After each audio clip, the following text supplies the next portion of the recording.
ఏంటో జనాల్లో మోసాలు ఎక్కువైపోయినాయి.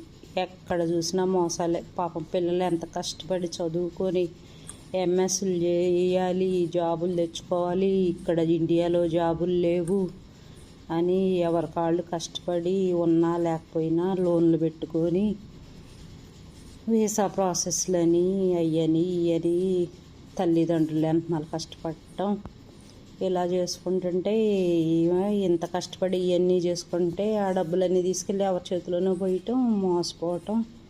అసలు ఇవన్నీ ఏంటో మరి ఇలా జరుగుతున్నాయి. పిల్లలు ఎంత బాధపడతారు.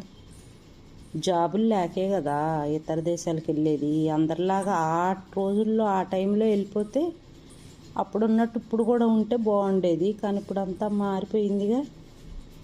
ఎంత మోసాలు జరుగుతున్నాయో. పిల్లలు అలా ఇప్పుడు ఎంఎస్కి వెళ్ళే పిల్లలు ఒక పక్క వీసా రిజెక్ట్ అయిపోతుంది, ట్రంప్ రానివ్వట్లేదని బాధపడుతుంటే ఈ మోసాలు ఒకవైపు.